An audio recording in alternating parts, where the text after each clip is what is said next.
ನಮ್ಮ ಒಂದು ಕರ್ನಾಟಕ ರಾಜ್ಯದ ಸಿಎಂ ಸಿದ್ದರಾಮಯ್ಯನವರು ಕರ್ನಾಟಕ ರಾಜ್ಯದಲ್ಲಿರುವ ಮುಸ್ಲಿಂ ಸಮುದಾಯದವರಿಗೆ ಭವನಗಳನ್ನ ನಿರ್ಮಾಣ ಮಾಡ್ತಿದ್ದಾರೆ ವಿವಿಧ ಒಂದು ಜಿಲ್ಲೆಗಳಲ್ಲಿ. ಹೌದು, ಇದೊಂದು ಮುಸ್ಲಿಂ ಸಮುದಾಯದವರಿಗೆ ಭರ್ಜರಿ ಗುಡ್ ನ್ಯೂಸ್ ಆಗಿರತ್ತೆ. ಯಾವ್ಯಾವ ಒಂದು ಜಿಲ್ಲೆಯಲ್ಲಿ ಭವನಗಳನ್ನ ಸ್ಥಾಪನೆ ಮಾಡ್ತಿದ್ದಾರೆ ಮತ್ತು ಯಾವ ಒಂದು ಭವನವನ್ನ ಸ್ಥಾಪನೆ ಮಾಡ್ತಿದ್ದಾರೆ ಮತ್ತೆ ಎಷ್ಟು ಖರ್ಚಾಗಬಹುದು, ಯಾವಾಗಿನಿಂದ ಸ್ಟಾರ್ಟ್ ಆಗತ್ತೆ, ಎಲ್ಲ ಮಾಹಿತಿಯನ್ನ ಈ ಒಂದು ವಿಡಿಯೋದಲ್ಲಿ ತಿಳಿಸ್ಕೊಟ್ಟಿದ್ದೇನೆ. ನೋಡಿ, ಯಾರ್ಯಾರು ಮುಸ್ಲಿಂ ಸಮುದಾಯ ಇದಿರಲ್ಲ ಎಲ್ಲರಿಗೂ ಶೇರ್ ಮಾಡಿ, ಎಲ್ಲರಿಗೂ ಗೊತ್ತಾಗಬೇಕು. ಮತ್ತು ಕರ್ನಾಟಕ ರಾಜ್ಯ ಸಿಎಂ ಸಿದ್ದರಾಮಯ್ಯನವರು ಏನೆಲ್ಲ ಗುಡ್ ನ್ಯೂಸ್ ಕೊಟ್ಟಿದ್ದಾರೆ, ಯಾವೊಂದನ್ನು ಸ್ಟಾರ್ಟ್ ಮಾಡಿದ್ದಾರೆ, ಎಲ್ಲ ಮಾಹಿತಿ ಇರತ್ತೆ. ವಿಡಿಯೋ ನಿಮ್ಮೊಂದು ಫ್ರೆಂಡ್ಸ್ಗಳಿಗೆ ಶೇರ್ ಮಾಡಿ ಮತ್ತೆ ಯಾರ್ಯಾರು ಫಾಲೋ ಮಾಡ್ಕೊಂಡಿಲ್ಲ ಫಾಲೋ ಮಾಡ್ಕೊಳ್ಳಿ.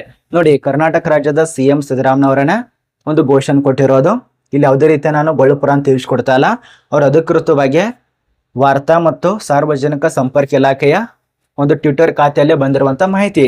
ಅವರು ಅಧಿಕೃತವಾಗಿ ಟ್ವಿಟರ್ ಒಂದು ಖಾತೆ ಇದೆಯಲ್ಲ, ಸಿಎಂ ಸಿದ್ದರಾಮಯ್ಯ ಖಾತೆ, ಅಲ್ಲಿ ಕೂಡ ಚೆಕ್ ಮಾಡ್ಕೊಳ್ಳಿ. ಇದು ಅನೌನ್ಸ್ ಇದೆ. ಈಗ ಆಲ್ಮೋಸ್ಟ್ ಎಲ್ಲ ನಿಮ್ಗೆ ಗೊತ್ತಿರ್ಬೋದು. ಗೊತ್ತಿರಲಿಲ್ಲ ಅಂದ್ರೆ ವಿಡಿಯೋ ಕೊನೆತನಕ ನೋಡಿ. ಮೊದಲಿಗೆ ಯಾವ ಭವನ ಸ್ಥಾಪನೆ ಮಾಡ್ತಿದ್ದಾರೆ ಅದನ್ನ ನೋಡಿ. ಕರ್ನಾಟಕ ರಾಜ್ಯದಲ್ಲಿರುವ ಮುಸ್ಲಿಂ ಸಮುದಾಯದವರಿಗೆ ಹಾಜಾ ಭವನ ಅಂತೇಳಿ ಈ ಒಂದು ಹಾಜಾ ಭವನ ನಿರ್ಮಾಣಕ್ಕೆ ಸರ್ಕಾರದಿಂದ ಅನುಮತಿ ಕೊಟ್ಟಿದೆ. ಅದು ಕೂಡ ಸಿಎಂ ಸಿದ್ದರಾಮಯ್ಯನವರು. ನೋಡಿ, ಯಾವ್ಯಾವ ಒಂದು ಜಿಲ್ಲೆಯಲ್ಲಿ ಸ್ಥಾಪನೆ ಮಾಡ್ತಿದ್ದಾರೆ. ಮಂಗಳೂರು ಜಿಲ್ಲೆ, ಕಲಬುರಗಿ ಜಿಲ್ಲೆ, ಹುಬ್ಬಳ್ಳಿ ಜಿಲ್ಲೆ. ಅಷ್ಟೇ ಅಲ್ಲ, ಬೆಂಗಳೂರಿನಲ್ಲಿ ಕೂಡ ಈ ಒಂದು ಹಜಾ ಭವನನ ಸ್ಥಾಪನೆ ಮಾಡೋದಕ್ಕೆ ಸರ್ಕಾರ ಒಪ್ಪಿಗೆ ಕೊಟ್ಟಿದೆ. ಇಲ್ಲಿ ನೋಡಿ, ಅವ್ರು ತಿಳಿಸ್ಕೊಟ್ಟಿರುವಂತ ಮಾಹಿತಿ, ರಾಜ್ಯದಿಂದ ಪವಿತ್ರ ಹಜಾ ಯಾತ್ರೆಗೆ ತೆರಳುವಂತ ಯಾತ್ರಿಕರ ಅನುಕೂಲಕ್ಕಾಗಿ, ಈ ಒಂದು ಯಾತ್ರಿಕರ ಅನುಕೂಲಕ್ಕಾಗಿ ಕರ್ನಾಟಕದಲ್ಲೇ ಇನ್ಮೇಲೆ ಈ ಒಂದು ಹಜಾ ಭವನ ಸ್ಥಾಪನೆ ಮಾಡ್ತಿದ್ದಾರೆ. ನೀವೇನು ನಿಮ್ಮೊಂದು ಪದ್ಧತಿ ನಿಯಮಗಳ ಪ್ರಕಾರ ಏನಿದೆಯಲ್ಲ, ಈ ಒಂದು ಹಜಾ ಭವನದಲ್ಲಿ ನೀವು ಇದಕ್ಕೆ ಸಂಬಂಧಪಟ್ಟಂತೆ ಏನೆಲ್ಲ ಅದನ್ನು ಮಾಡಬಹುದು.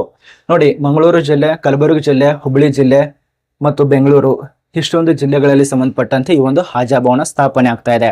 ಇದ್ರ ಬಗ್ಗೆ ನಿಮ್ಮ ಮನಸ್ಸಿಗೆ ಕಮೆಂಟ್ ಮಾಡಿ. ಈ ರೀತಿಯ ಮಾಡಿದ್ದು ಸರಿನಾ ಅಥವಾ ತಪ್ಪಾ, ಮತ್ತೆ ಇನ್ನೂ ಏನೇನ್ ಜಾರಿ ಮಾಡಬೇಕು, ಮತ್ತು ಸರ್ಕಾರದಿಂದ ಕೊಡುವಂತ ಎಲ್ಲ ನಿಯಮಗಳು, ಎಲ್ಲ ಘೋಷಣೆಗಳು ನಿಮಗೆ ಅನುಕೂಲ ಆಗ್ತಿದೆಯಾ ಇಲ್ಲ ಅಂತೇಳಿ ಕಮೆಂಟ್ ಮಾಡಿ.